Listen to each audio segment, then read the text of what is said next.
From the earliest accounts of man's religious life, sleep phenomena has been associated with oracles. We find evidences of this among practically all primitive peoples, and records, historical and otherwise, have descended from the more advanced culture groups. Sleep was regarded as a magic condition. It was in some way a suspension of our outer life. The soul, it was assumed, could depart from the body, could visit into remote regions, and ascending through the various orbits of the world, come close to the divine principles at the root of life. Because dream phenomena were so obviously not of this world, it was assumed that there was another world in which dreams were real. And in the ancient Greek art, we have representations of the gate of sleep, leading from the mortal state into a strange temple where shadowy and phantom forms lurked in the gloom or performed weird ritualistic dances around the altars of some ancient deity. It was not, however, in Greek culture alone that sleep gained the strange oracular authority which later came to be associated with it. Sleep was not only natural, but could be induced by artificial means. Very far back, men developed the hypnotic arts, although they did not know them by such a name. They found ways by mesmeristic passes and mesmeric formulas to induce artificial sleep and to throw a subject into a state of somnambulism. At Delphi, the greatest of all the Grecian oracles, a kind of trance or ecstasy was induced by vapors rising from a deep vent in the earth. These vapors had an intoxicating effect, and when the priestess was seated on her tripod over this vent, she inhaled the fumes and passed into a strange, half-sleeping condition. And while in this state, gave forth the oracles, or the messages from the deities, in the form of hexameter verse. In the ancient grotto of Trophonius, another celebrated oracle of the time, those seeking answers to their questions were conducted down into a cave-like place. Here again there seems to have been either some natural fume which intoxicated the mind, or possibly those deciding to spend the night there were given drugs to induce visions. Drugs for this purpose are well known. Perhaps the most exciting example being the use of hashish by the sect of the assassins in Iraq. Here a very powerful drug brought with it extraordinary ocular hallucinations, causing those who took it to believe that they had been transported into the paradise promised by Muhammad in the Quran. Drugs were used by the Druids, and various incenses are frequently referred to. And in one early work we know that some of the heretical Christian sects of the first few centuries were accused of drugging the communion cup in order to produce ecstasies and trances, during which religious experiences were recorded.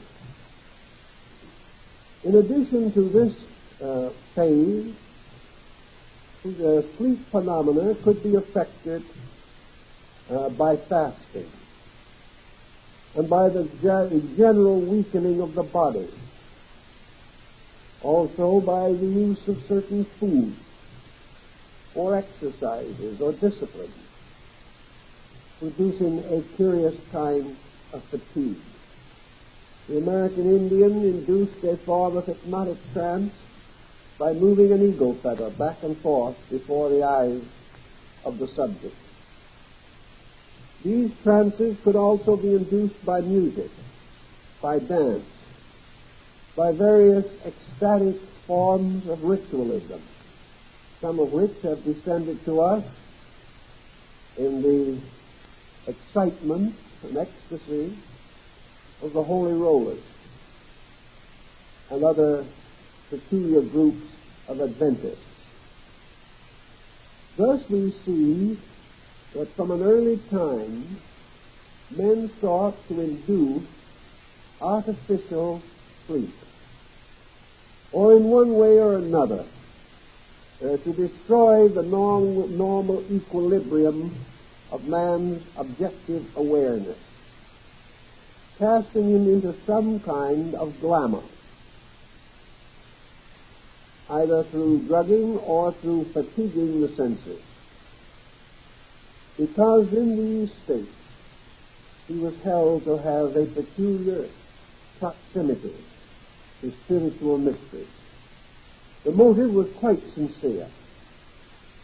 It was the only way, however, that these people believed that it was possible to open this door between the worlds and to find some means of retiring into the mystery of the divine root of things, or that other world which was closed to us by the ordinary orientation of our sensory perception. There is a very interesting Japanese fable of two young people in love who attempted to what they called in those days elope into the other world. It was a very curious thought, and of course it ended in suicide. But these lovers were trying to break through again this barrier which divided a condition of being from another condition of being. It was early assumed that the dream world was closely identified with the world of the dead. A man asleep appeared to be dead, but was not really so. Death was a long sleep. Sleep was a little death. St. Paul points this out when he says, I die daily. This mystery of sleep and the breaking through seems to have affected our psychology and our general attitude toward life, and have descended subtly to us in a number of our beliefs and superstitions and legends. Now, what does this tell us that may be of immediate importance?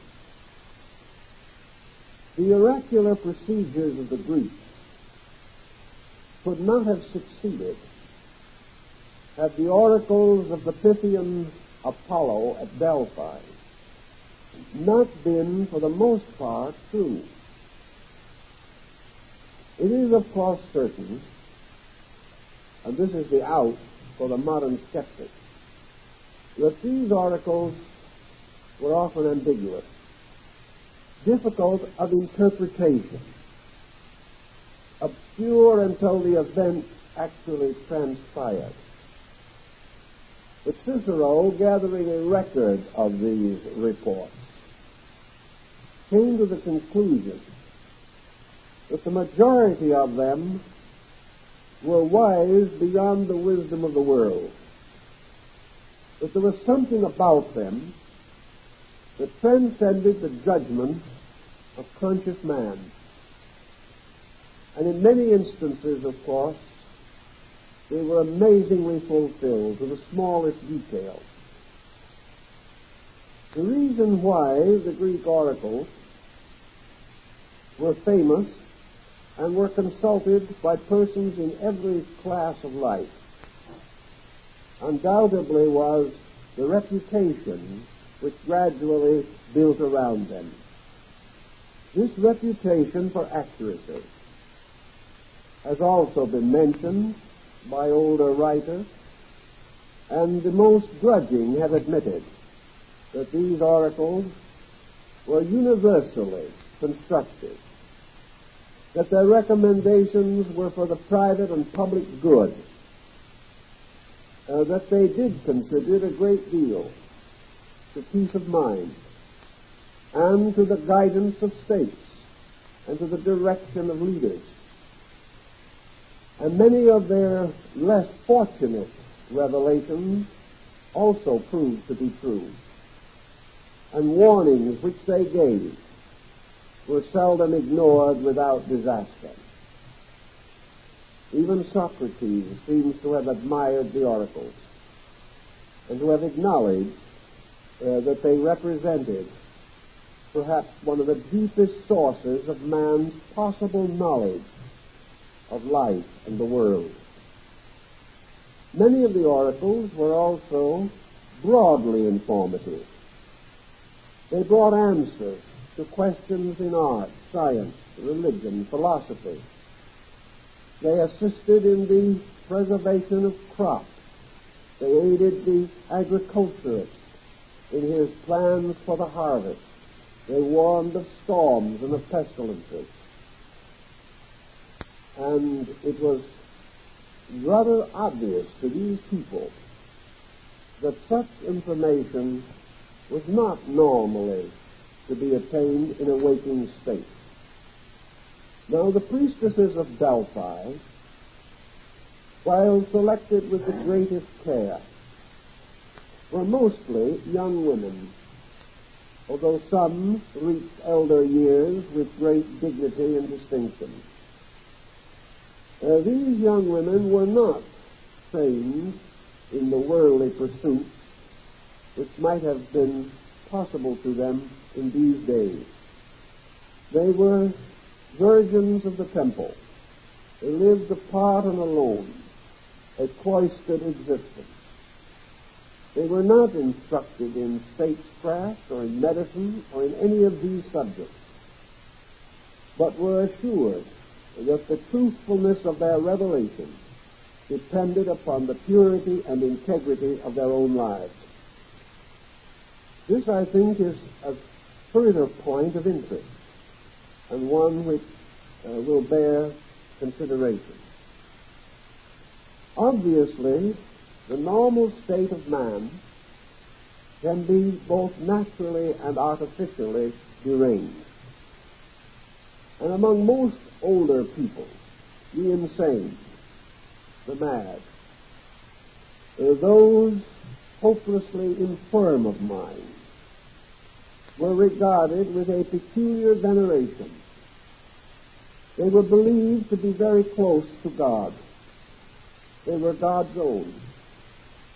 They did not belong, really, in this world. And it was the responsibility of all to treat them with kindness and to protect them, sometimes even from themselves.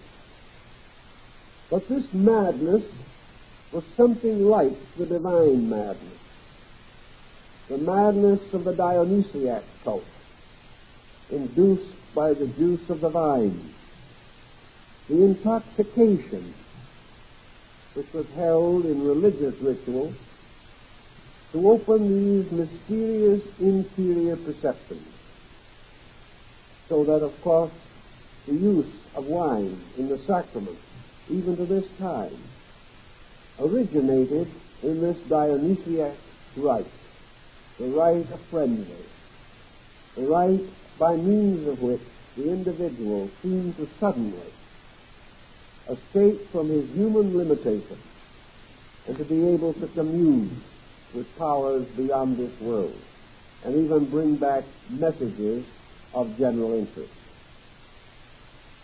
Many of the early American Indian tribes also made use of this broad concept. In their case, usually trances were brought on either by hypnotic means or by a form of autosuggestion. These old medicine priests seem to have been able to cast themselves into trances more or less at will. And here, in tribal life, they had an unusual opportunity to demonstrate the accuracy of their foreknowledge. They were depended upon in a time when no dependable sciences existed, when laws and codes did very little to protect either the individual or the group. The person who had no rights, no privileges of legal or medical help, who was without any advantages of modern psychology or classical philosophy, built his life very largely upon phenomena. And this phenomena was nearly always associated with sleep mysteries and the power of the soul to depart in sleep to explore those things which it most needed to know. Now we can divide our thinking on this subject into two very broad patterns. The first, and one that is still held by many mystics, is that essentially the old concept was correct, that sleep does mysteriously liberate the soul from the body, or it's not a total liberation, at least gives the soul a more positive existence while the body is at rest. East Indian metaphysics intimates this same concept, that the soul can temporarily leave the body and can have adventures and experiences which may later be brought through into remembrance, or partly so, although some elements may evade us or elude us as we return to the waking state. The other broad school affirms that the phenomena of the dream can be rationally explained on a psychological level, that it is not actually that the soul leaves the body, but that the psychic nature comes into a new relationship to the personality during sleep. That in sleep condition, the objective person is in a state of almost complete suspension of animation. In sleep, the outer world loses its power to impress and influence us. In sleep, we appear to be temporarily free from the burden of even our own opinions. In sleep, a quietude descends upon the mind and the emotions, and they are at rest. This quietude makes possible a man's sensing of deeper phases of his own life.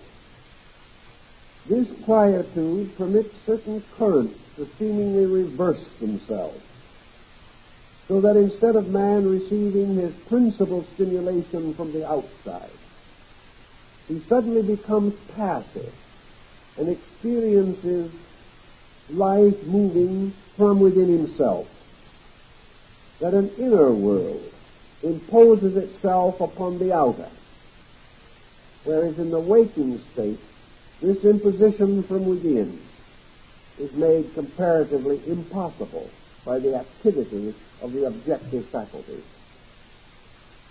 This is, of course, an essential concept of mysticism, and sleep becomes a kind of stillness, a natural form of mystical experience. In this stillness, the individual becomes acutely receptive. Now, what does he receive into this receptivity? Theoretically, at least, he can receive impressions from around him which might not normally be recorded. Even in sleep, man has certain kinds of awareness, but these are more subtle, dealing with the more sensitive values than those of the waking state. Parapsychology researchers suggest the possibility that in the sleep state, man may attain a certain clairvoyance, a certain at least clairsentience, a telepathic rapport with other persons. In sleep, he may sense more acutely the thoughts of his neighbors, friends, and associates. He may be more responsive intuitively to the temperaments of those around him. In sleep also, he may receive into himself masses of telepathic fragments from the lives and thoughts and emotions of countless persons. These may or may not have any general meaning, but under some conditions they may also assume prophetic proportions. In this same general area, it becomes quite conceivable that man can attune himself to some kind of record or recording that remains in space around him at all times. We are not sure that space is non-intellectual. We are not sure that the air around us is not a mental atmosphere. We cannot be certain that nature itself does not have its own thinking, and that in a receptive mood we may tune in to these larger thoughts which perhaps we can later interpret in genius and great artistry. There seems to be a tendency also for this receptivity to be conditioned by certain major phases of our interest. We know that if we take certain thoughts to sleep, we may have dream experiences relating to these thoughts.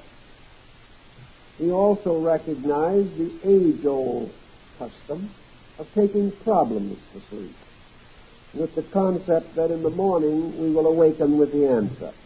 And many have had this experience.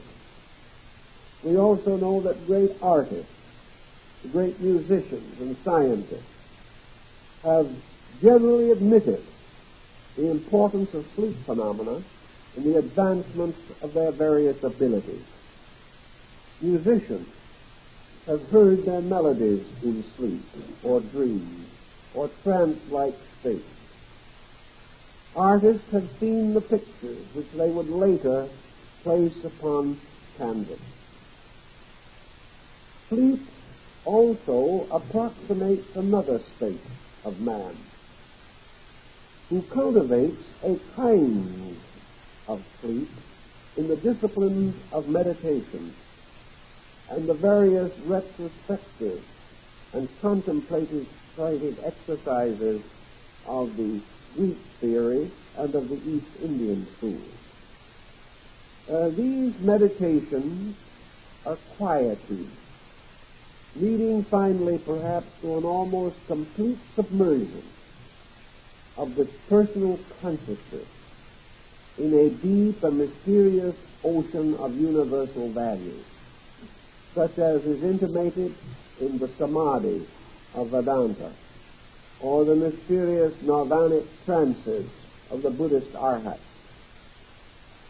Thus, contemplative disciplines bring about again this tendency to detach the mind from the commonplace, from the everyday, and to submerge it more deeply in a tranquility, thus apparently opening the way for a sensitive apperception of things, of energies, of forces, of influences not otherwise immediately noticed.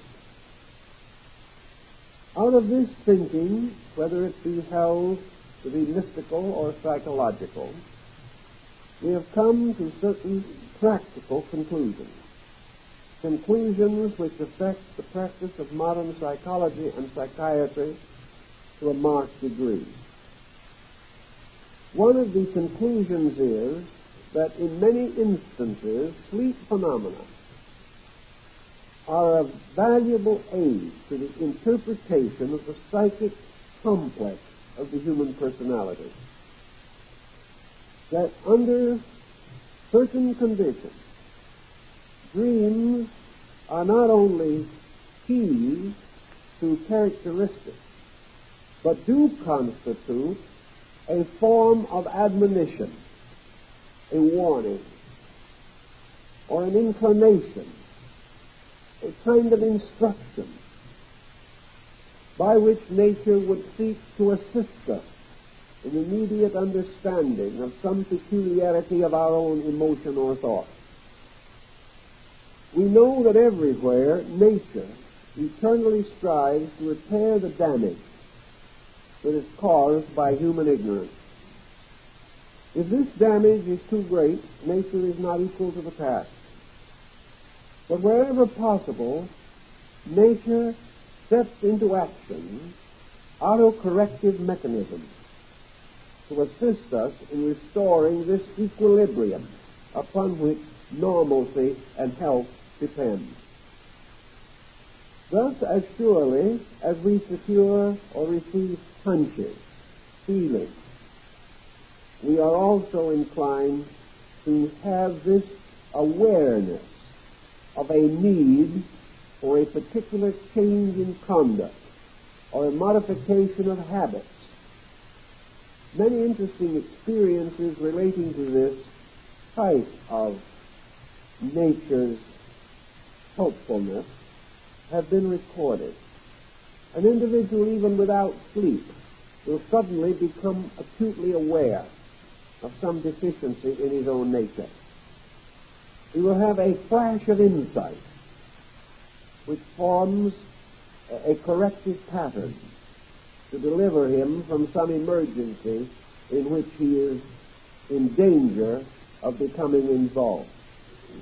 There are many instances of foreknowledge in this department which have caused a person to cancel a trip on a train which was afterwards wrecked, or to not take a certain plane trip when the plane came to disaster. This kind of forewarning or premonition we know because it is testified to by generations of sincere and thoughtful persons. Most of these warnings, however, pass unheeded. We rationalize ourselves out of them. There are numbers of cases also where we record persons who have come to grief as a result of ignoring some kind of intuitional flash which might have saved them. In our daily way of existence, we do not take for granted that this internal insight is legitimate. We do not feel impelled to follow it. If it does not fit into our preconceptions, we ignore it. If it is inconvenient to follow its instructions, we violate them and have certain argumentative procedures by which we justify our own attitude. This is particularly true in a case of conscience, in which we do have certain very strong pressures, which sometimes are accepted and recognized, but often violated. We have no great and full explanation of the conscience process, but we are inclined to feel that what we call conscience today has to do with the individual violating some preconception upon which he has learned to lean, or the validity of which he has accepted. Therefore, conscience does not represent any spiritualized faculty, but merely the voice of his traditional acceptances. Psychology, however, does recognize the fact that the violation of conscience mechanisms will nearly always prove detrimental. They destroy a degree of integration within the person. They cause him to have less faith in himself. They cause him to feel less respect for his own nature. If he feels that he is transgressing some value which he holds to be real, he is disappointed in himself. And he also develops the fear mechanism, because conscience usually involves some machinery of punishment. The individual who goes against his conscience is opening himself to some kind of retribution, which is not pleasant or to be desired. Now, conscience operates when we are awake, but we have every reason to suspect that it operates even more actively when we are asleep. For nearly all impulse and instinct are more powerful when the conscious mind does not modify their pressures. The conscious mind of man causes a focalizing of objective awareness. The individual becomes acutely centered in his objective nature. In this centering, he is exceptionally responsive to the visible and physical things around him, and very little does he respond to the invisible, superphysical things within him. Thus he lives objectively, and with very little recourse to the principles which lie locked within him. This brings us then to the elements or the chemistry of the psychic factor as it might be involved in dream phenomena. Question may be asked in the first place, does man know more when he is asleep than when he is awake? I would say that probably not, but that he is more aware of what he knows. In the waking state, the individual does not have immediate access to the various levels of his own subconscious. In other words, he cannot be consciously aware of the subconscious. About the only part of his internal defense mechanism that is available to him is memory. Memory can issue warnings, and does. Memory can remind him of the hazards of an enterprise, and will do so. But the individual frequently resists memory on the ground that each new situation is a unique thing, and therefore it cannot be explained merely by reference to previous experiences. Thus, the burglar who has been jailed twice may remember this, but it will not prevent him from making a third attempt to burglarize something on the ground that he now has perfected the perfect crime. Later he will remember that this did not work either, but by that time he will be planning upon a new course of procedure which he believes will violate his expectancies of being caught. Thus, memory does not serve us in everything, but memory makes available a small part of our own previous experience. A very great part of that general experience, however, is not rememberable by any conscious process, and therefore only certain phases of our own dispositions can be reached by the memory technique. There are other parts which do not respond to this type of stimulation, for it must be the result of association mechanisms to bring memory into operation. On the level of the unremembered, there may also be a great deal of that which is truly known, but that we know not that we know. This, in turn, causes a series of experiences which occasionally come into our objective understanding. Here again we have inspirational moments. Here we have sudden mystical stretches or spells or instants of insight. Something totally beyond the ordinary. Something that memory alone will not explain by normal procedure is suddenly known to us. Now, in this knowing to us, I believe there is another element that we have to bear in mind, which may have an effect upon the entire problem of learning from dreaming. Man's inner life is undoubtedly archetypal, and by that I now mean that it represents a pattern. Man's internal organization is built upon law. It is a formula, lawful in itself, and depending for its continuance upon obedience to basic laws of existence.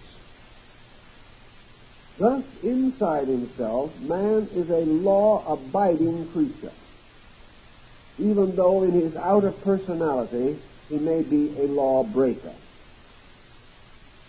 Man mentally, even emotionally, seeks to outwit his own lawfulness. He finds innumerable excuses, and in the course of ages, the external tradition of man has deviated markedly from the internal record or report.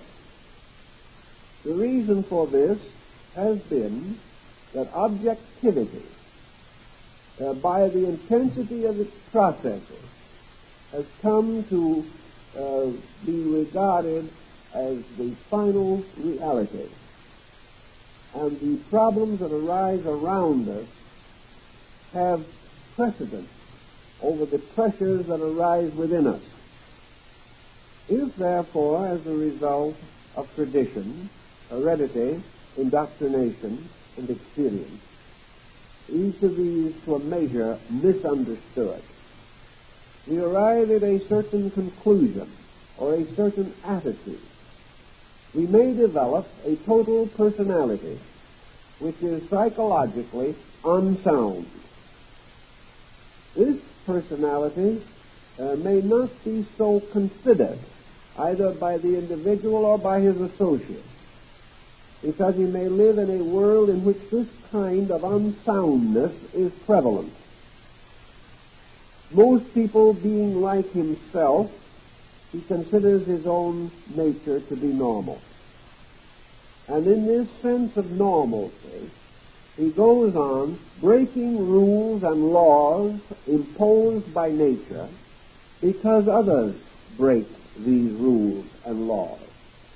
And so society becomes an order of lawbreakers rather than of law keepers. Such laws as will bring with them immediate physical punishment we are inclined to keep. But laws which affect us primarily on a psychic level, we neither understand nor appreciate, nor do we sense the need to obey them. This means substantially that the inner life of man may not condone his outer conduct, be entirely sympathetic with it, or recognize it as a best way of action. To meet this situation, man builds more and more rational defenses. He tries to convince himself. He psychologizes himself, or permits himself to fall under the hypnosis of prevalent attitudes. Now, hypnosis produces a susceptibility to suggestion. The hypnotized person must, to a measure, temporarily fulfill the wishes of the hypnotist. In the same way, a hypnotized society must fulfill the pressures or purposes or accepted procedures of that society. Once we assume the normalcy of a social pattern, this social pattern begins to influence us. It moves in upon us. It requires allegiance. It creates penetration by consistent repetition of its plan or its procedure. And today we take the child from its parent's knees, place it into the school. The school continues to indoctrinate that child with certain beliefs. These beliefs are carried through into higher education. They then proceed onto the business level of life. Then the individual marries someone with the same beliefs. These are further intensified. The young people become parents and pass on these same beliefs to their children. And all the time, these beliefs are becoming more believed by the person who holds them.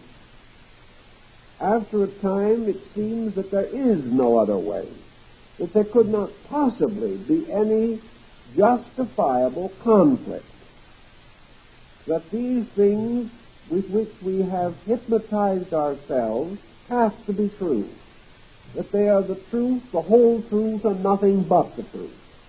And having taken this oath on the witness stand, we proceed to lie ourselves out of faith. We don't always intend to, but witnesses under oath do not agree in their evidence. And the mere fact that we are even trying to be truthful does not help too much after we have forgotten how to be truthful. We are at a disadvantage all the way along. Thus we may build up two distinct levels of psychic entities.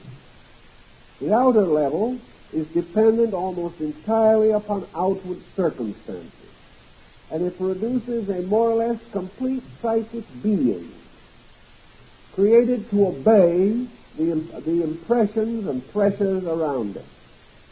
From this psychic being comes this kind of static drag that has been noted throughout human society.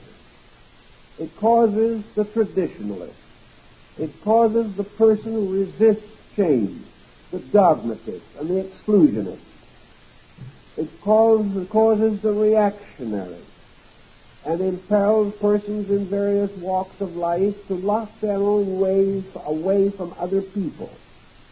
It leads to legislations to protect entrenchment rather than progress. And all through this procedure, everyone is doing what he believes to be right, but he does not know what right actually means. Now, he can go along like this, making a very choice, cultivated group of mistakes. He can go on breaking one natural law after another. And if his infringements are not too massive, he is very likely to drift through the years with only those general discomforts and inconveniences which he can blame on someone else. But actually, he is not living well. He is not being true to the rules of his own existence. He is betraying something inside of him while he is trying to protect the surface of his own consciousness. This situation frequently leads to the building up of pressures. The variations of the personality from the inner integration of life may become more pronounced. Attitudes that are detrimental may take over. The individual may find himself inundated in his fears and worries. He may find his natural optimism ebbing away. He may discover that his health is vanishing by degrees, and that he has not much longer to go before the general error of his ways will result in the disintegration of his mortal compound. This situation can and often does result in a desperate effort or a meaningful effort on the part of the archetypal consciousness to reassert itself over the life of this individual.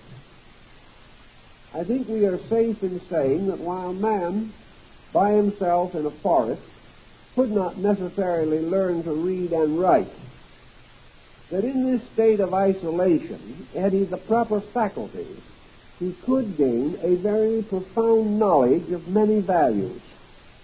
He could become intelligent without becoming intellectual. In the same thinking, the individual living in the confusion of times and confusion of situations can become intellectual without being intelligent. Intelligence has something of integrity about it. Intellectualism has merely self-justification and the eternal desire to prove that we are right without very much incentive to make sure that we are right. If then we find a life going outwardly, contrary to its inward needs, I think we have learned from long observation and experience that nature will not permit this disaster without making some effort to correct the situation. If there seems to be no way in which the person can receive the necessary instruction as a result of his own ability to interpret values, this instruction is pressed upon him from within himself in some symbolic form, in some way which it is hoped or believed he can understand or accept. Sometimes this pressure is so great that it breaks through even in the hours of waking. But as the hours of sleep are nearly always available and represent a minimum of resistance on the part of this badly oriented personality, it is most common for these important recommendations to be impressed upon us in the form of dream symbols. The subconscious of man is not a structure that is capable of molding forms with its own hands. It has no voice as we understand voice. It does not speak as we understand speech. It cannot impress itself directly upon us because of its own nature, which is essentially formless. We have no actual ability to behold the face of integration. We do not know what it looks like. But we do recognize that it can be communicated or in one way or another made somewhat evident to us by means of symbols. Actually, we have no ability to understand any abstraction unless this abstraction is closed, is put into a likeness or guise which is comprehensible. It is impossible for us to draw a picture of virtue. The only way we can understand it is by means of examples, and examples are a form of symbolism. We use the example to indicate the principle. And in education today, the example method is still one of the dominant ways of imparting new ideas. Even a formula remains comparatively meaningless until an example is provided. So in our dream or thought process, any important message must be conveyed to us by means of material supplied by our own psyche. Now, the psyche, which it is important to reach with this impression, is the objective one. And the symbolism of objective man is derived from the objective world in which he lives. He derives his symbols from things or relationships or conduct patterns. And by these patterns, he seeks to communicate virtues of one kind or another. In the days of the early church, when most persons were illiterate and only the clergy could read the Bible, religious instruction was imparted by means of pictures. The walls of the churches and chapels and cathedrals were ornamented with scenes from the life of Christ. These were explained by the priest or the deacon and became, therefore, pictures of quality. These pictures were enlarged to include the parables and the principal admonitions of Jesus, and were further complicated or enlarged by the production of miracle plays on the porches or the broad squares before cathedrals.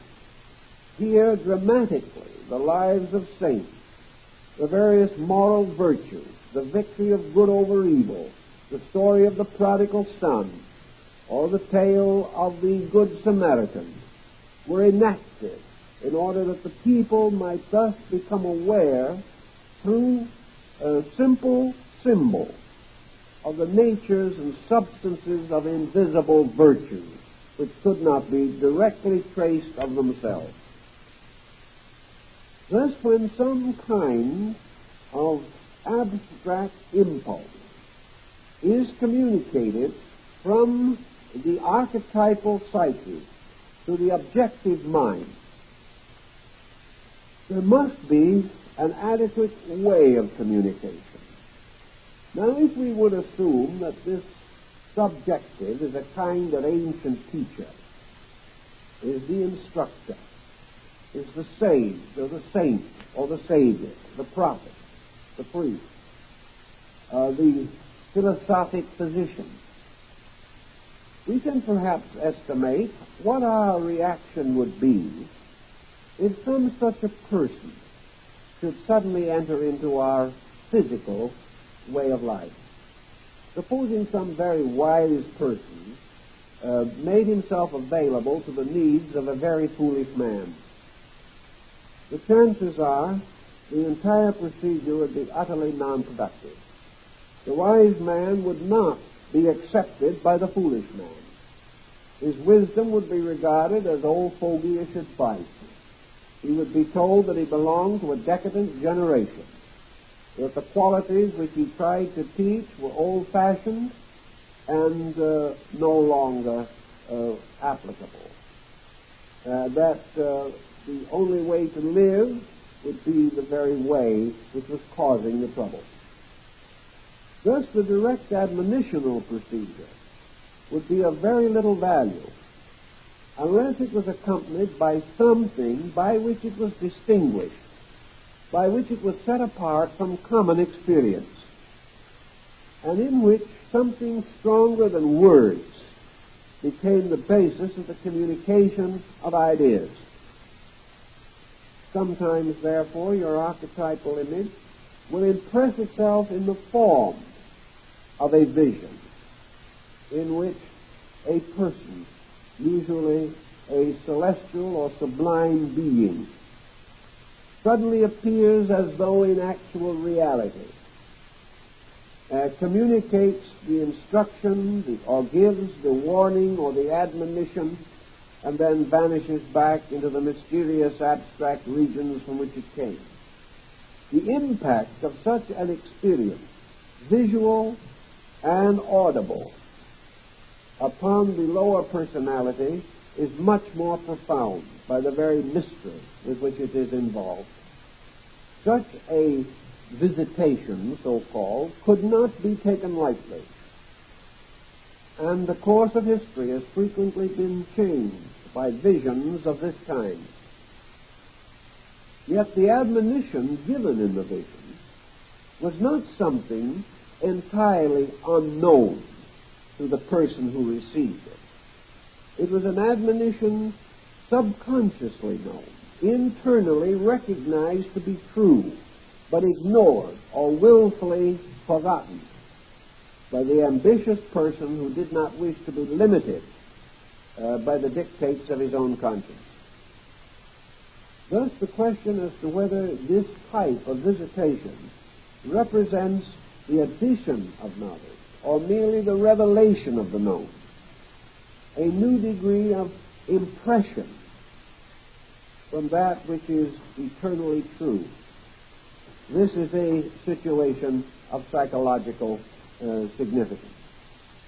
There is another point that I think is interesting in connection with this, namely the so-called warning or instructive admonition.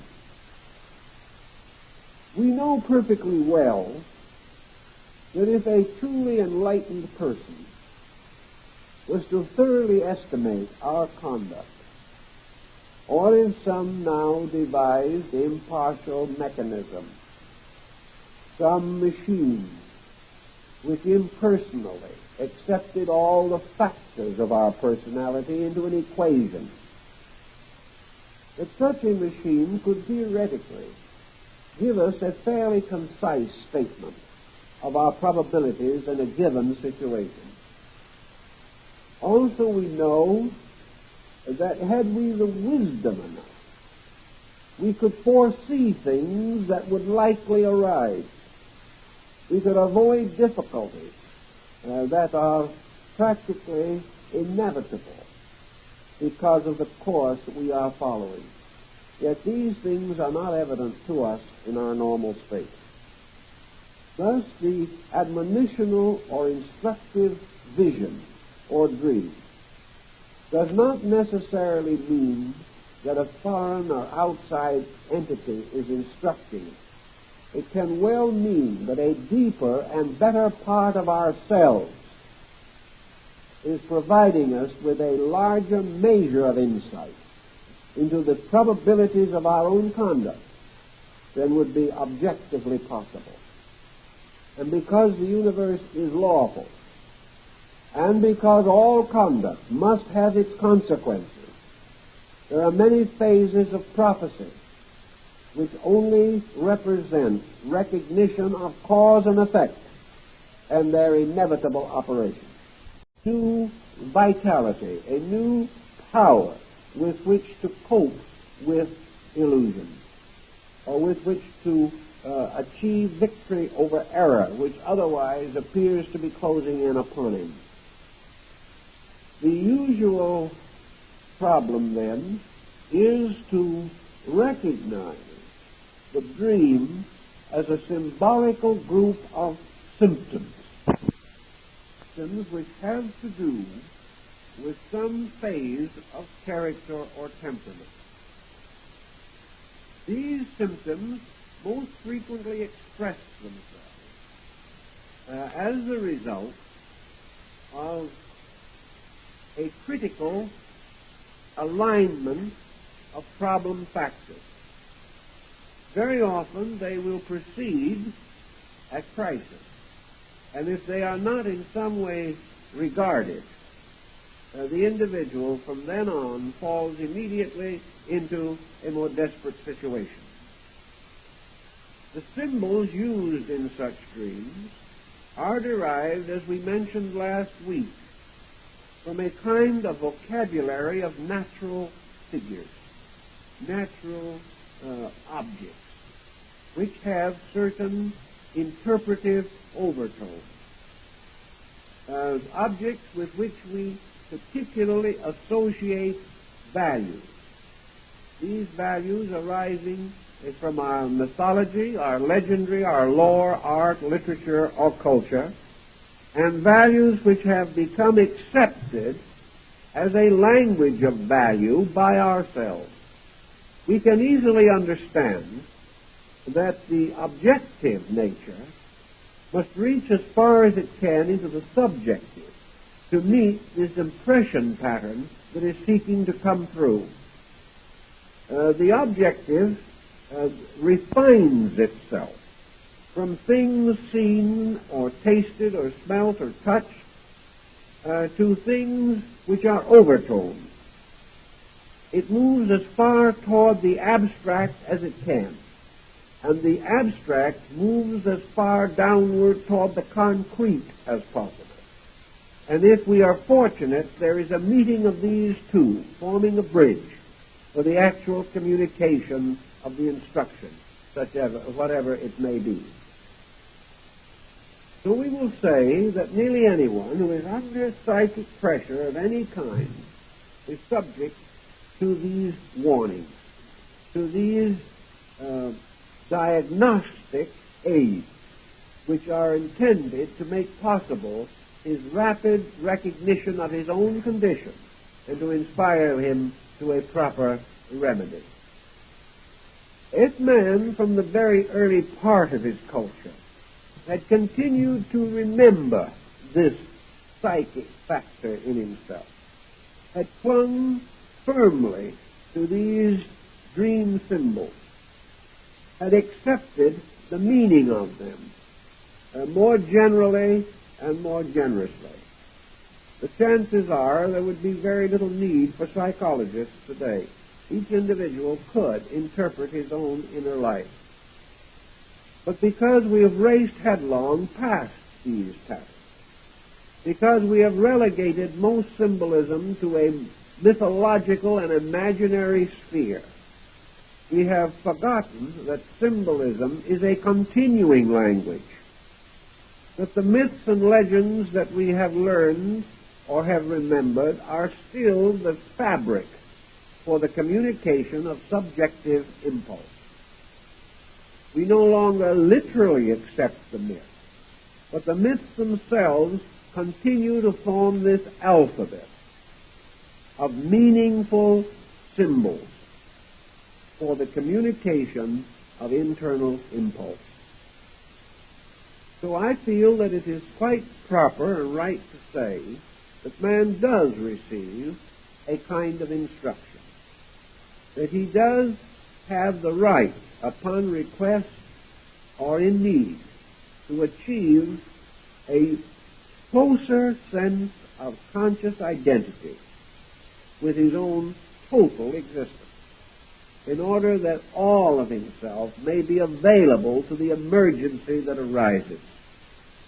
If he does not take advantage of this right and privilege which he has in nature, then the fault lies largely with himself and not with nature's intention, for nature wishes him to make the correction. It is his own audacity which causes him to refuse. So in the problem of this type of correction, it is obvious that the message bears a direct relationship to the personal need. And as persons interpreting myths and legends interpret them differently, so that even mythologists have no common mind on these things, so it is true that symbols have different meanings to different persons and at different times. But always there is a meaning, and that meaning is always in some way related to our own personal psychological pattern. So, taking this thinking, we know that in philosophy, for example, there has always been the recommendation that the individual in the presence of a serious decision should pause and reflect. Now, it is this peculiar pause which is the key to receptivity to the psychic impression. If the person who is about to make an important decision would stop for a moment, go by himself, relax and be still, and then very quietly put together the elements of his task, he would find that he has a skill that he did not suspect.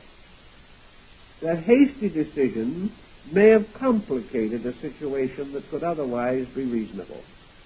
It is this pausing, this stopping, this letting go of the conscious objective machinery of the plot and the scheme and the strategy. It is the individual attempting to make all major decisions from composure rather than from emergency. Emergency does not permit the psychic self to be heard. Emergency forces continually greater objectivity. The individual, as the emergency progresses, must make his decisions from ever lower levels of his own intelligence, until in panic he makes the worst decision of all. Thus, the idea that the ancients had, that in grave moments men should go into the temple and pray and ask the help of God in their decision, simply meant that they should go, be quiet, state their problem internally or in words if it so pleased them, addressing these words to the highest concept of truth which they could conceive. And then they should be quiet, attentive, and receptive to the answer. Whether the answer was to come through the oracle, or whether the answer was assumed to appear miraculously in their private lives. But this very process of placing ourselves in a mood of expectant relaxation, a mood in which we resolve to permit an impression from some superior level of consciousness to be received into our objective nature. This pause, this moment of quietude, opened the door in many instances, allowing the subjective to tell us its larger decision, or to reveal to us more clearly the elaborate complexity of the undertaking with which we were concerned. This meditational, prayer-like mood had its own relationship or similarity to sleep, or it was merely a partial receptivity, perhaps disciplined by religion or philosophy.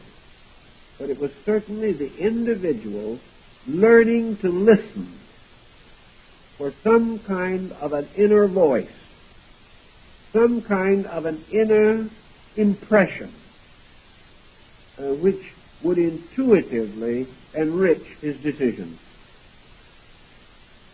If, as in the case of modern man, we have come to almost completely ignore the spiritual overtone of life, in which, while perhaps we may claim to believe, we make very slight practical use of our believing, it is evident that the machinery of the mystical experience would alter its appearance.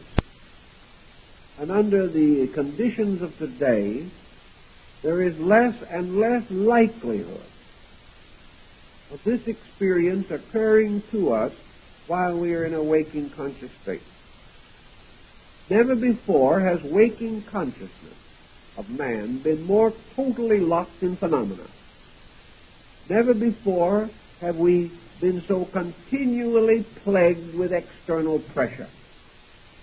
Nor has there ever been a time when our self-discipline was as poorly organized and developed.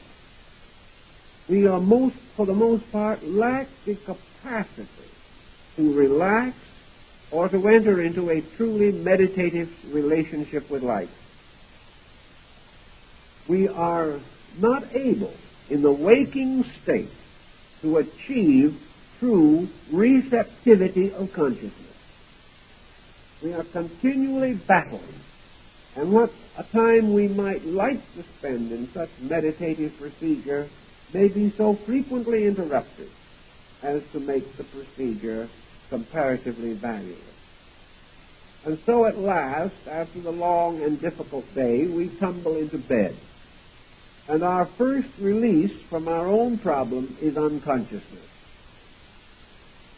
And sometimes we are even deprived of this blessing, continuing to toss and thrash through the night, trying to escape the intensities of habit mechanisms, which no longer permit us to rest even when the time is available.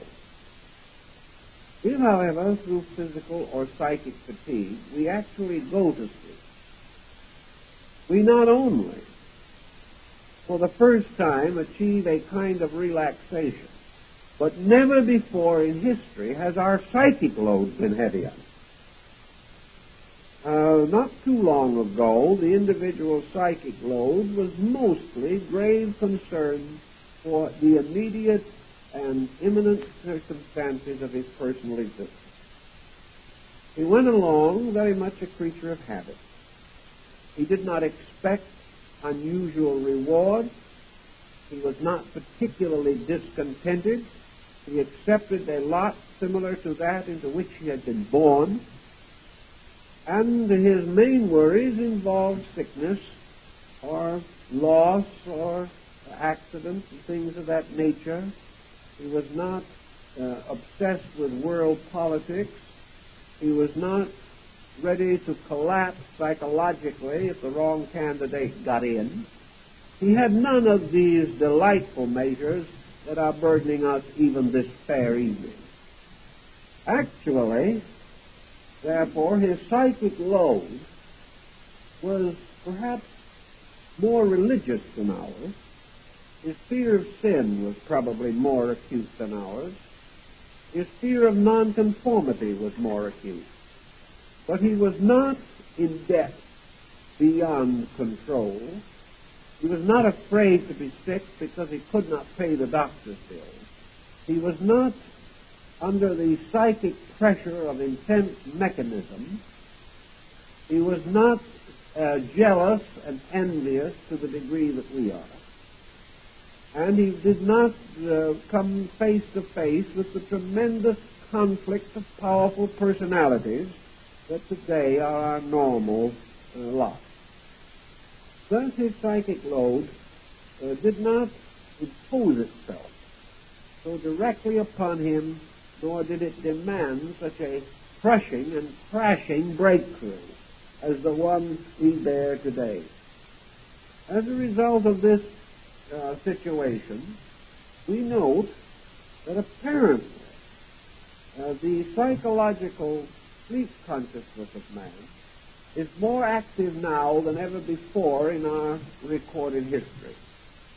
This activity seems to mean that the person is more psychically stress-ridden than ever before, and that the insecurities of life are accumulating more rapidly than they used to. And where this situation is not met with some appropriate remedy, nervous breakdowns are almost certain, heart trouble is more frequent than it used to be, and in spite of our elaborate scientific discoveries and the ways in which we can now combat many ailments, the public health is not as good as it was 50 years ago. Length of life in some cases is greater, but it is merely an extended period of time for acute mental anguish. Therefore, there is some doubt as to the favor that we have enjoyed. Bearing all these factors a little bit in mind, we can see why many persons under a heavy psychic load should have disturbed rest. This disturbance is of several natures and kinds. Some people just simply can't seem to sleep at all. Others fitfully. Some have the sense of dreaming but do not remember the dream. And of those dreams that are remembered, more and more are ominous. More and more are unpleasant dreams. Dreams which do not have much in them of contentment. They are not the dream of the happy child to be found in some fairy tale. They are the dreams that come close to nightmares. They are dreams in which man continues to experience the difficulty, perhaps intensified, by which his daily life is so unhappily punctuated. This also means that dreaming is sometimes a kind of safety valve. The individual more or less symbolically continues the lines of thought with which he was previously concerned. Interpretation of such dreams from a standpoint of instruction is simply to point out that the individual is under too continuous attention, that he is not able to disentangle himself sufficiently from his own physical and mental preoccupation to relax even when he has the chance. Someone has said, what would be the best proof that there is no psychic stress in the individual? Well, there is no real way in which you can dogmatically answer such a question, but it seems to me that one of the proofs that the individual's pressures are not too great for him is that he can lie awake without sleeping, but resting and in bed for 8 hours without a negative thought. If he can rest and his natural thoughts are pleasant, if perhaps he is inclined to indulge in certain fantasy that is charming, gentle, non-destructive, or if he can carry lightly through the hours some pleasant prospect which he hopes to advance, and without straining the mind, maintains a subtle positivity in which his thinking is advancing some good cause or advancing the solution of his own problem without pressure or tension. If he can do this, the chances are his nervous system is under control. If also in these situations he finds that he awakens reasonably refreshed from sleep when he does sleep, when his dreams are few, or when at least he has no memory of them, it may also probably be that his pressures are not too great. We wonder sometimes if a certain type of sleep fatigue does not really testify to unremembered sleep activity. In other words, we may not have any remembrance of a dream, but if we wake up in a morning without sleep having refreshed us, and we get out of bed as tired as when we went to bed, and there are no physical symptoms or no physical evidence to support the theory that we are suffering from a physical ailment of any kind, then it is quite possible that this lassitude is due to an intense sleep phenomena which was not remembered. Because if the various faculties do not rest adequately, then we do not have the sense of refreshment which should naturally follow rest.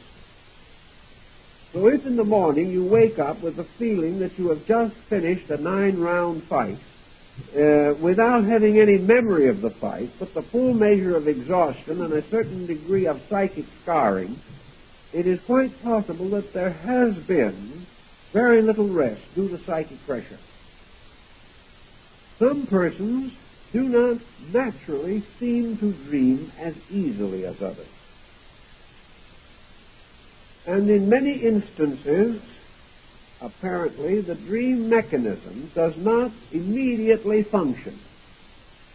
This is the reason why, under certain types of analytical thought and treatment, a person who has not dreamed will begin to do so. And having begun to stir the subconscious by analysis or by investigation, it suddenly becomes increasingly active and apparently aware that it will now be regarded, begins to produce phenomena. In dreaming, generally speaking, dreams divide into several different types. And our own ability to recognize the nature of the dream appears to be innate. And even in the presence of some dream or sleep experiences, we have the awareness that we are asleep. In other cases, this awareness is lacking. The most important and vital dreams that come to the individual do not come in the period of greatest sleep or sleep maximum. Thus, dreams are not as likely to arise in the first 4 hours of sleep as they are toward morning or toward the time of wakening. A psychic dream maxima seems to be established an hour or two before the normal waking time. And as dreams frequently cause the individual to awaken, it seems as though man passes through a period in sleep which is highly significant. The intensity or soundness of sleep gradually decreases. Normally the person sleeps the most completely and heavily immediately after going to sleep. Gradually, over a period of hours, the sleep intensity diminishes, so that under normal conditions, the awakening is more gradual than the process of going to sleep.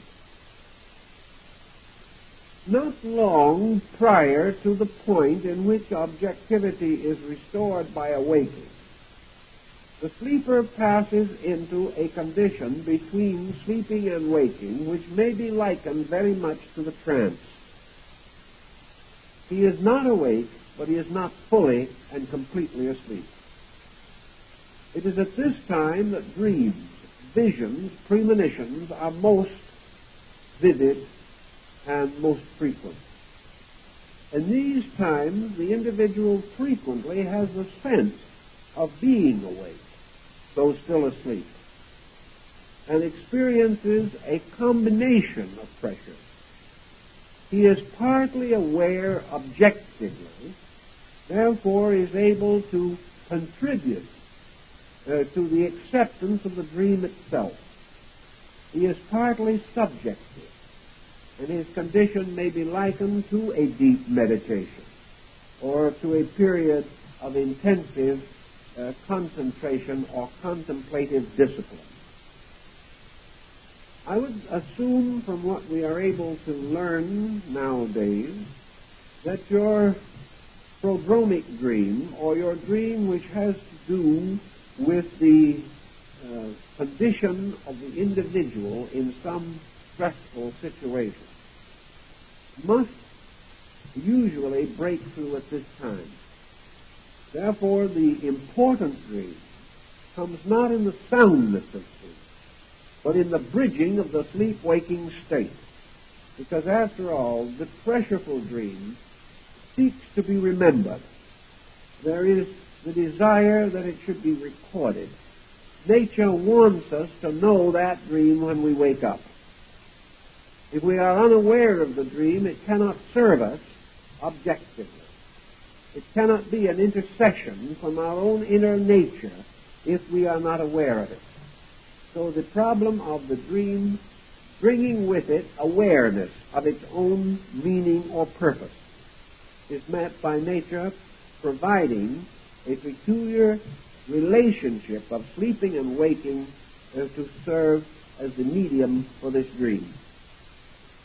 Now, the dream itself very often bears some more or less direct relationship to the problem involved, or to the question asked, or to the need which is present.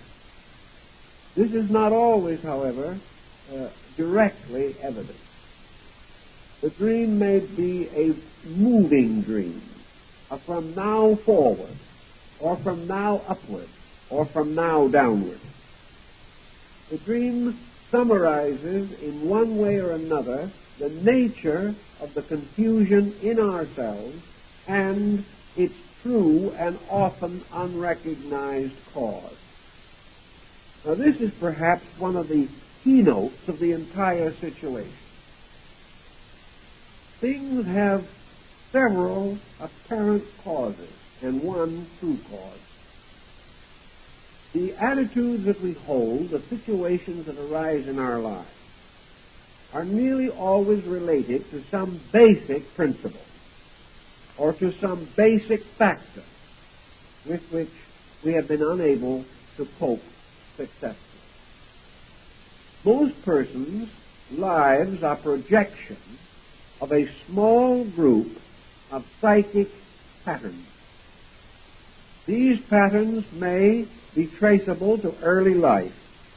They may be traceable to shock or intensity or disappointment or tragedy. They may be the accumulation of habits. They may arise in our believing or in our lack of self-control or in our appetite. But there will nearly always be a few basic pressures which have become submerged and which are now known to us only by a series of scattered and sometimes apparently unrelated circumstances. It is very valuable for the individual attempting to correct a defect of character to become aware of the basic reason. One of the most common examples of this type of thing is multiple marriage. An individual makes an unfortunate marriage. This may happen to nearly anyone, and therefore there is nothing extraordinary about it. But after getting out of this difficulty, he makes another similar unfortunate marriage, and may have 3 or 4 such marriages during a lifetime, all essentially unfortunate, all some way related together. The person will always have an obvious reason. The other individual was either undesirable or misunderstood or had temperamental peculiarities resulting in incompatibility.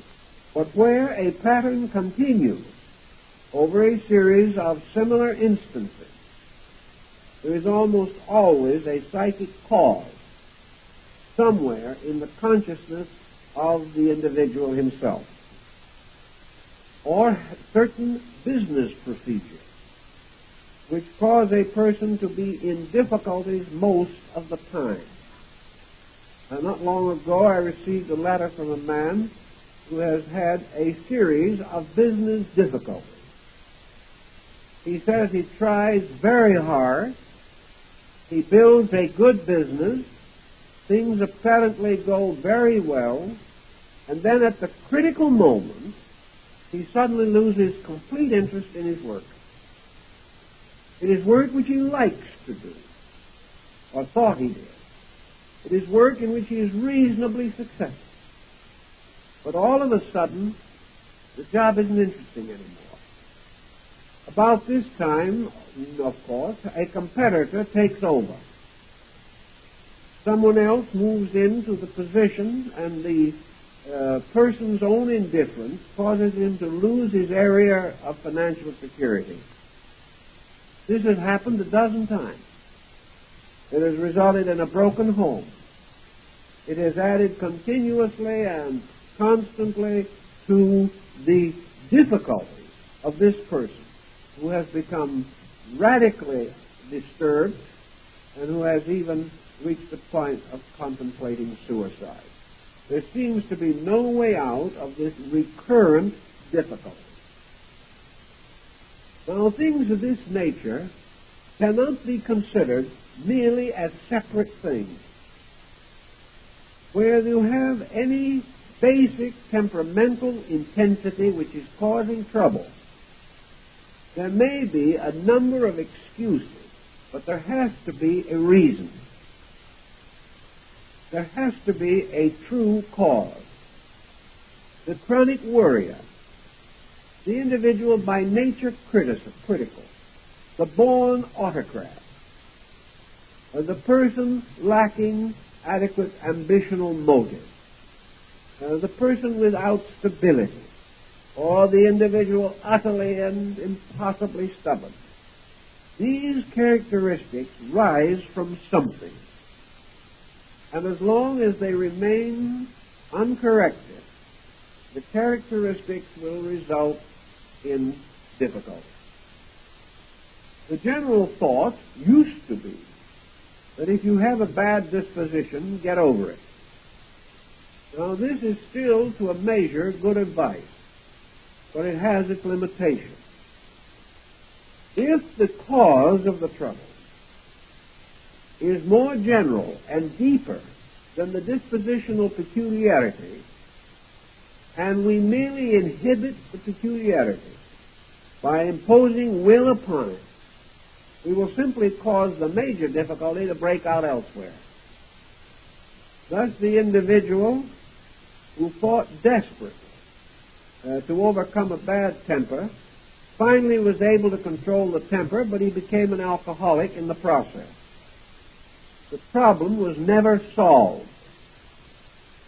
The value of your dream as an instruction factor is that it is frequently possible by means of dream analysis to penetrate into this area of essential cause. We find it possible to reach symbolically into the thing itself, that which is properly and eternally to blame, the thing that is real.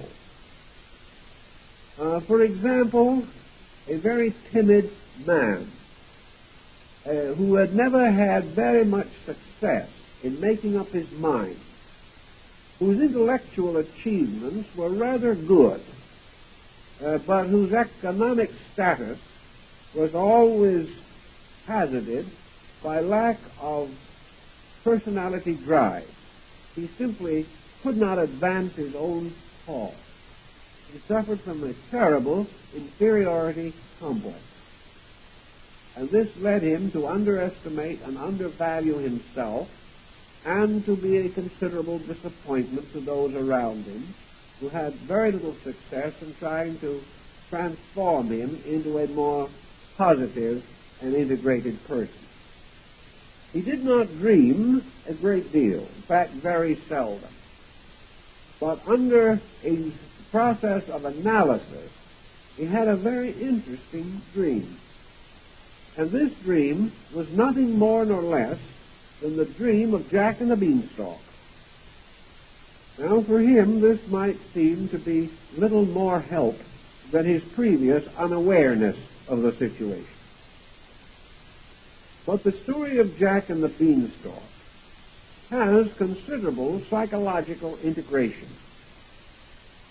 And as the dream proceeded, this Jack, seeing himself in the dream, found in the fact that he had to conceal himself in the house of the ogre, who came in rumbling and grumbling and shouting, and terrified the dreamer almost out of his wits. This phase of the dream continued to be prominent until it became obvious that somewhere in the life of this individual, the ogre factor tied into his timidity. Somewhere there was an ogre. Somewhere there was a giant. Now, what was the final, more or less, clearing circumstance? It might be quite easy to say that this ogre could be a person, that this ogre might have been an overstern or dominating parent, or a cruel guardian.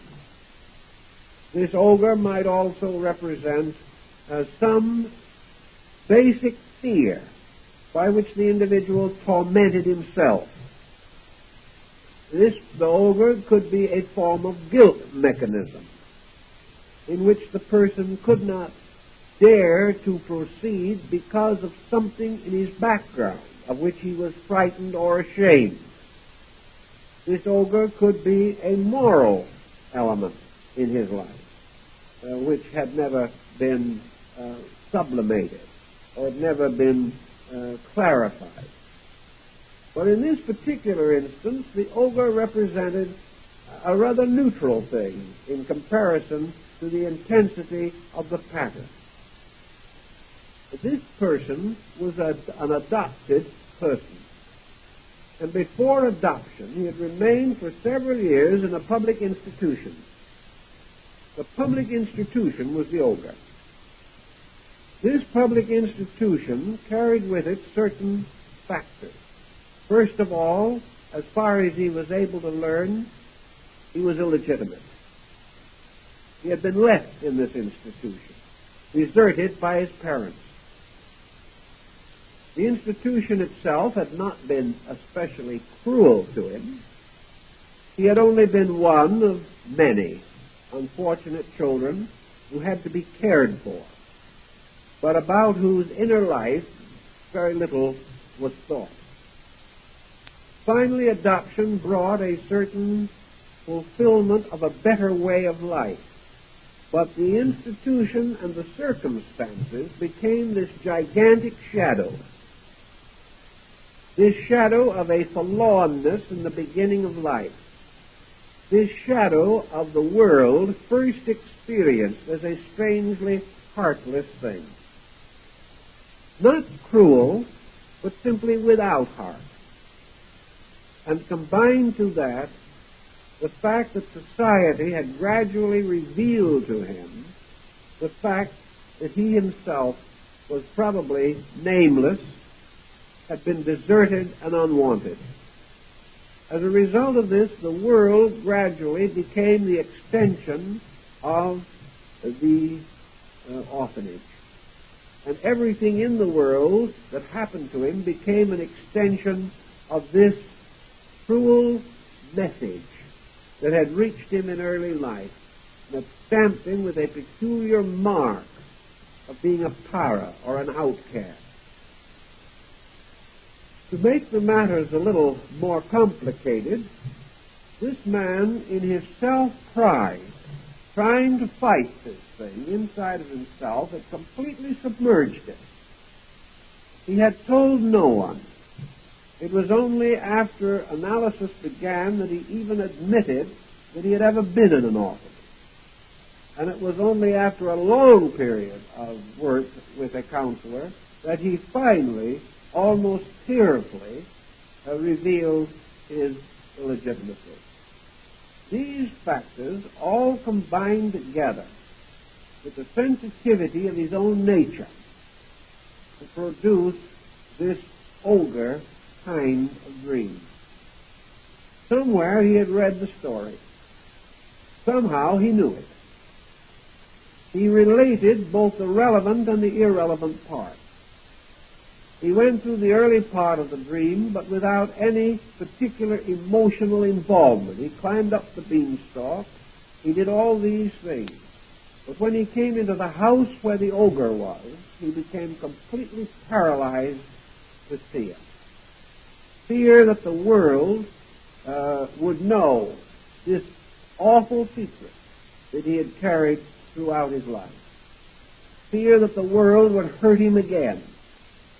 Fears that somebody new would hunt him out and finally expose him. It was all a very sad, almost a ridiculous situation. Yet it had eaten deeply into the life of an individual.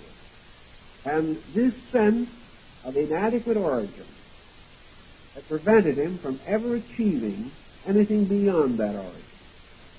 He felt himself as one born to slavery, born to a lower way of life, born to humility and humiliation. After a considerable degree of counseling, the ogre dream finally was overcome. And it was overcome not in the way that it might be expected, that the ogre disappeared, or that little Jack was able to get down the beanstalk and cut it down, as in the original story, so that the ogre and everything perished together. But in this case, there was a gradual transformation of the ogre.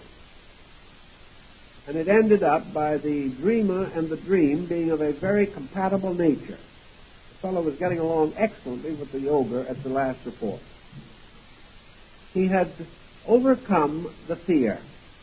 But the ogre seemed apparently to be a symbol suitable to summarize the shadow, this heavy imponderable that hurt all the time.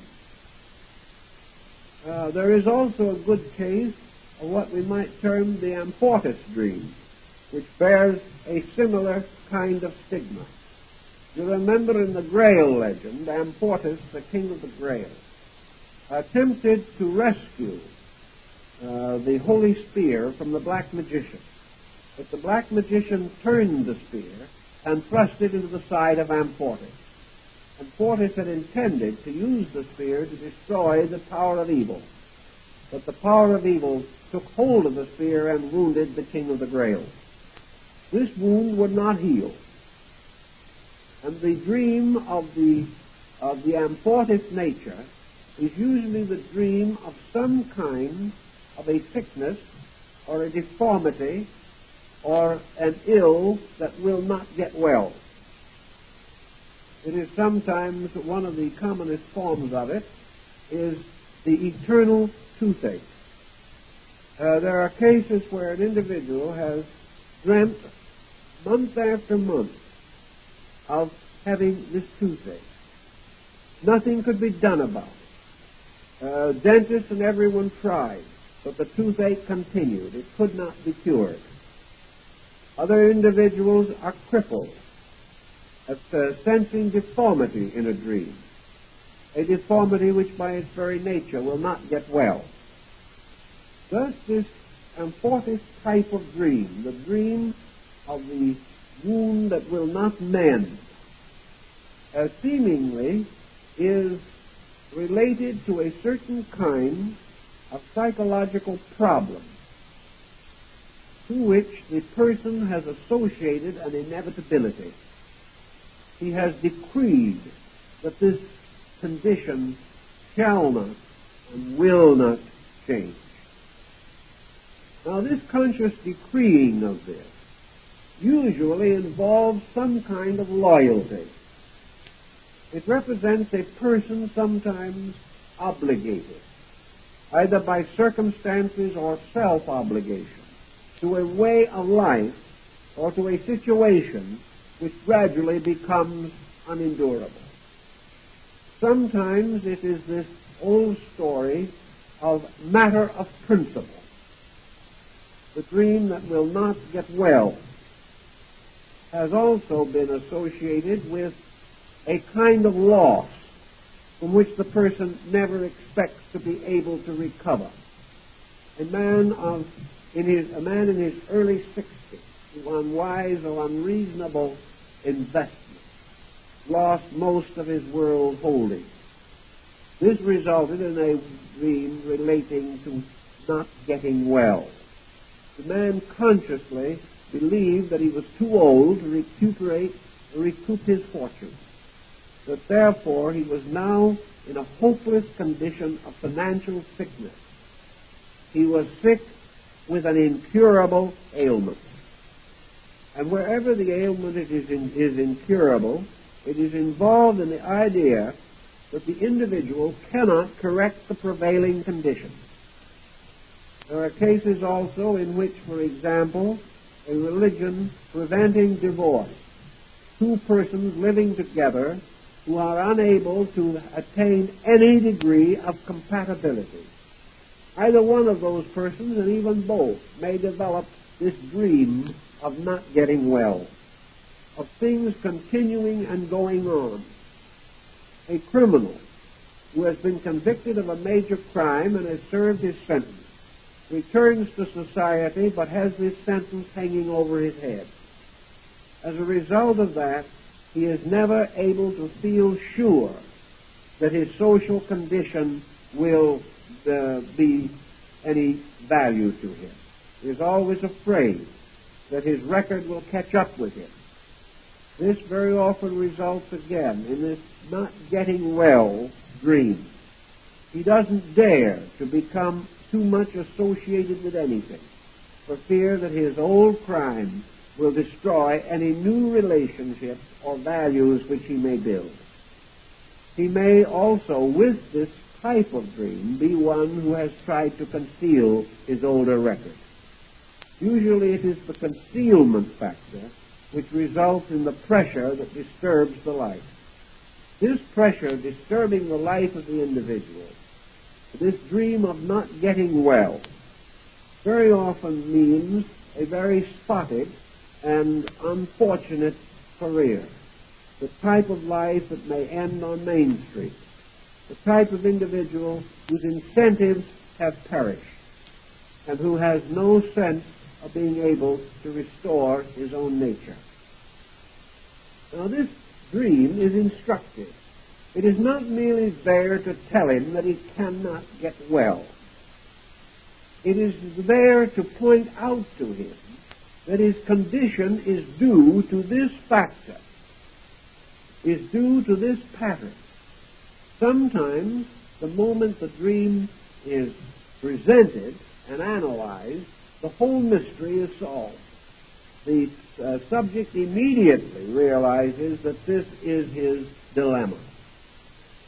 It is then necessary to point out that his condition is not due to the fact that he cannot get well, but the fact that he has no libido in this area, that psychologically he has drained off his resources and has no energy with which to energize any activity. The energy is all flowing away from him in the blood of his wound. If he can gain a different relationship to the incident, if he can awaken to the full fact that he is not actually the victim of the circumstances with which he has separately explained each of his failures. The first time the job wasn't much good. The second time the boss was impossible.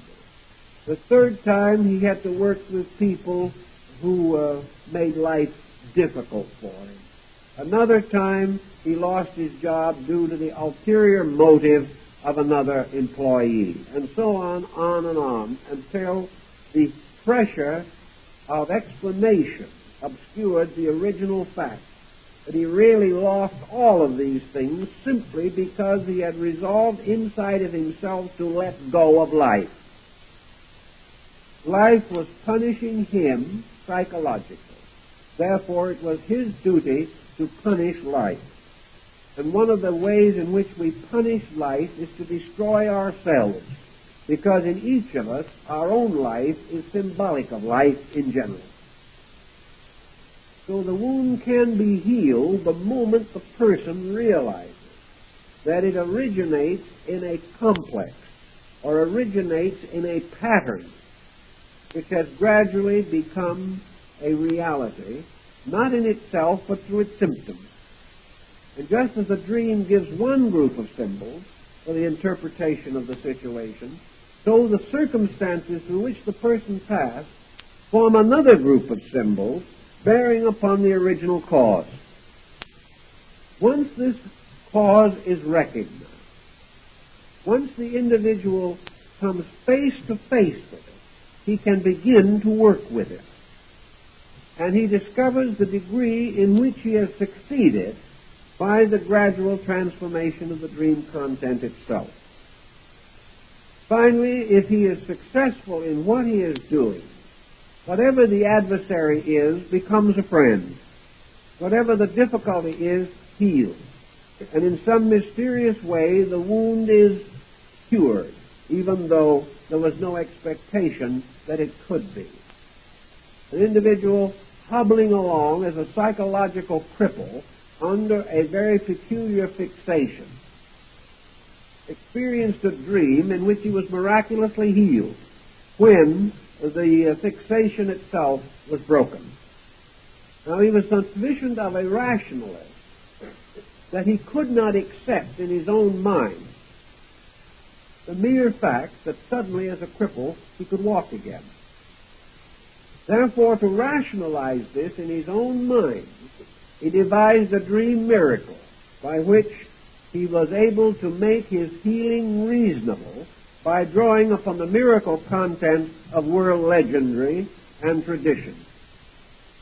He found, however, a way to symbolically present the remedy which had come to him. Thus, whenever we discover the psychological content of a dream and its meaning, the dream itself must be observed, and under therapy the dream generally continues. And as this dream comes under the influence of therapy, it gradually changes its own content. And when the content of the dream is no longer dangerous, or no longer difficult or tragic, and no longer a restraint, we are then reasonably assured that the basic cause of the attitude has been reached, that the basic cause has been corrected. From this point on, the secondary symptoms fall away of themselves, for they cannot exist apart from the cause of themselves. Thus the dream reveals the cause and also helps us to discover the degree of remedy which we have achieved. In this way and in many other ways, the dream is a very instructive experience. But our time is up, so we'll have to do some more instructing next week.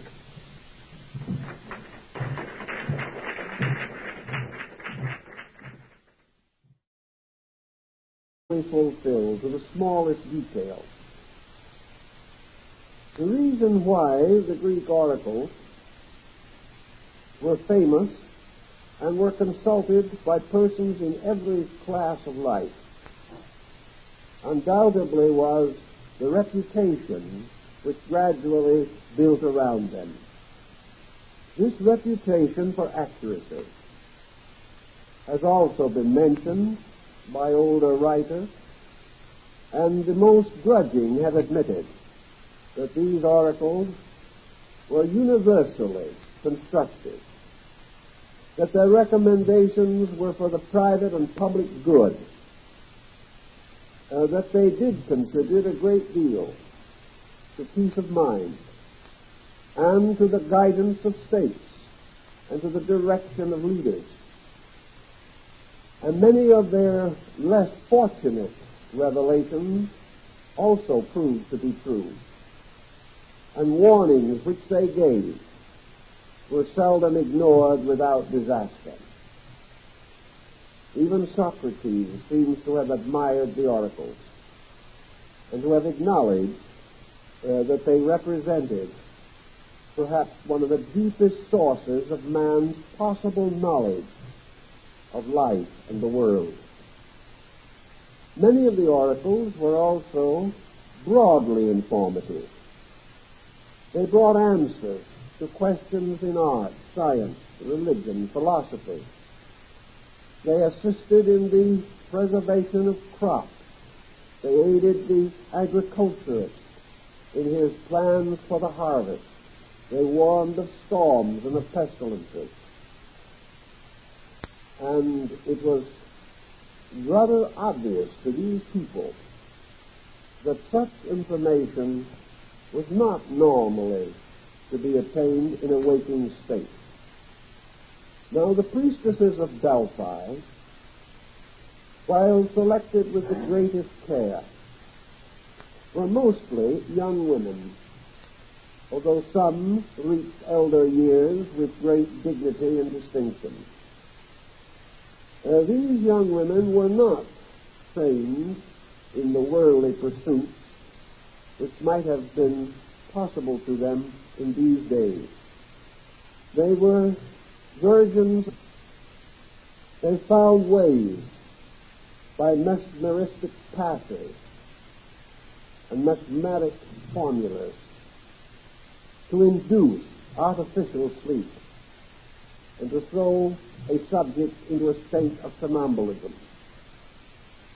At Delphi, the greatest of all the Grecian oracles, a kind of trance or ecstasy was induced by vapors rising from a deep vent in the earth.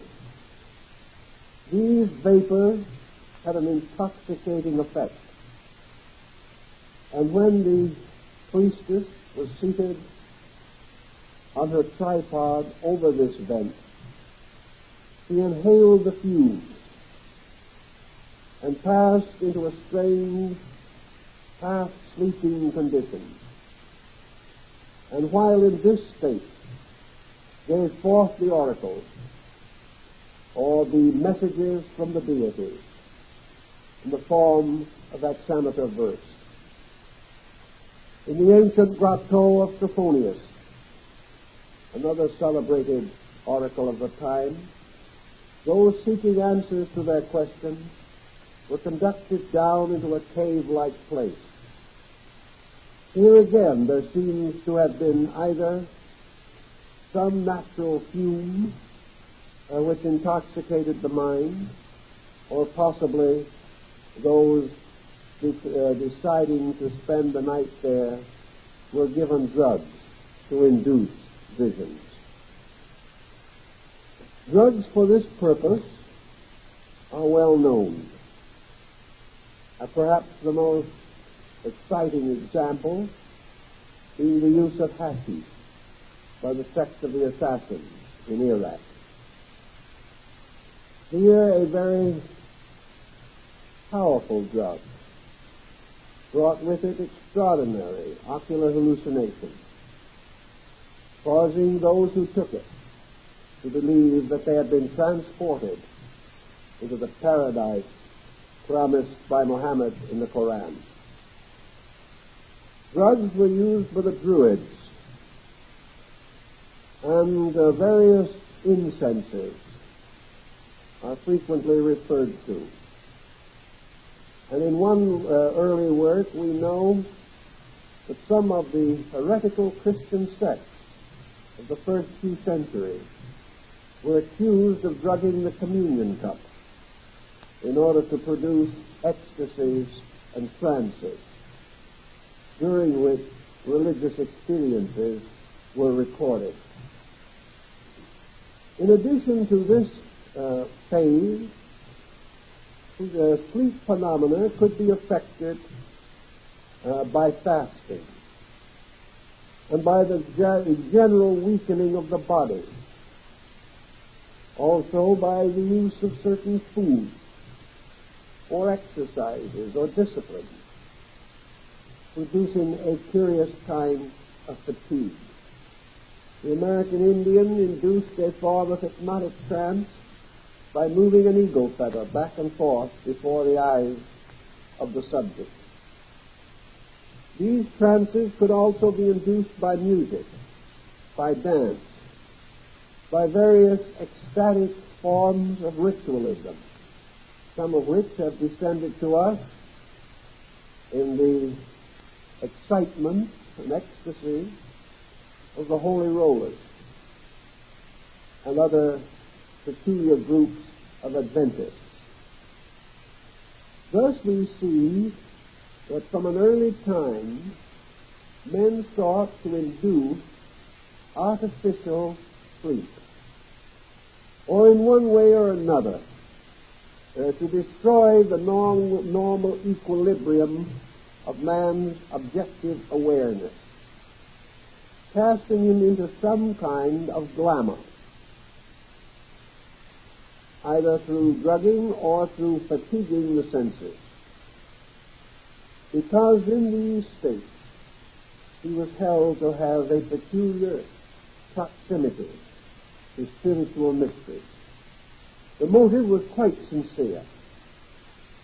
It was the only way, however, that these people believed that it was possible to open this door between the worlds and to find some means of retiring into the mystery of the divine root of things, or that other world which was closed to us by the ordinary orientation of our sensory perception. There is a very interesting